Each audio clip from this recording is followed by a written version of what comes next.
Hello, before I begin this episode of Today in Dwarf Fortress, I would just like to notify everybody watching that this is going to contain some serious Dwarf Fortress spoilers, involving digging deeply and greedily. If you're okay with that, please continue. If not, you might want to skip this one. Fortress of Scarbell is mid-conflict. Werebeasts, creatures, and monsters alike. Invasions and ambushes and sieges. It's been a busy few years. A vile force of darkness has arrived. Goblins invade from the north. But our dwarves are not afraid of this vile force of darkness, for a scholar has told them tales of things down deep below the surface. Things that could grant a dwarf great power. Magic, monsters, creatures, and even rare materials that could never be found close to the surface. The dwarves, blinded by greed, have increased their wealth and done their best to explore as deeply as possible. But they have deeper still to go, so this siege will be nothing. They will wipe them out.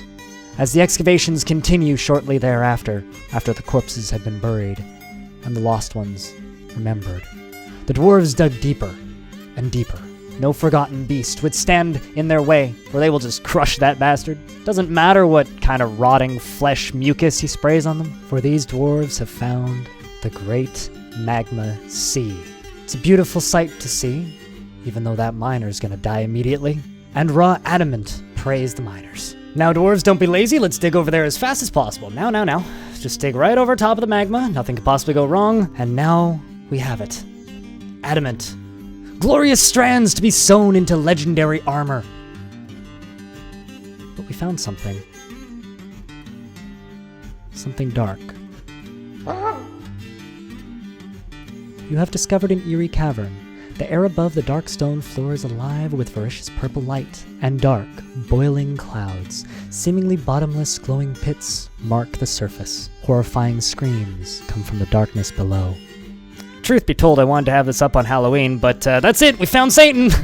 Alright, dwarves, puppies, and people left alive. We're gonna fight Satan. That's gonna happen.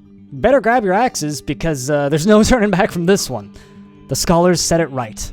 The creatures of the underworld would destroy the goblin population.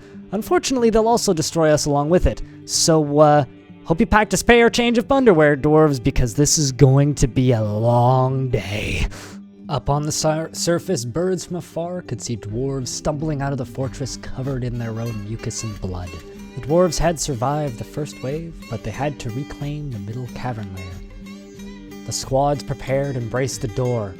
As it flung open, flames engulfed the small room that the dwarves were held in. They looked to the sky to hail Armok one final time. Glory and fire. Sure as hell beats drowning in the moat.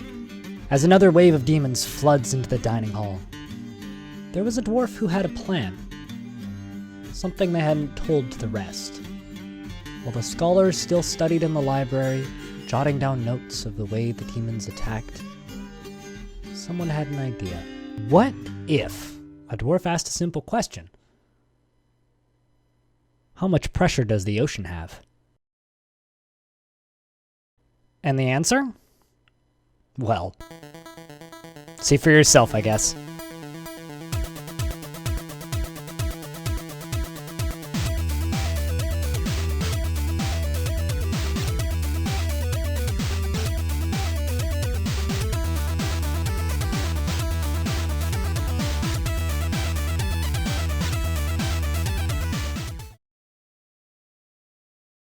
And after all that, the scholar still studied in the library. The last dwarf left alive in the whole fortress. Not even a spit of fear. Some say he still lives there. Never really left. Why would you?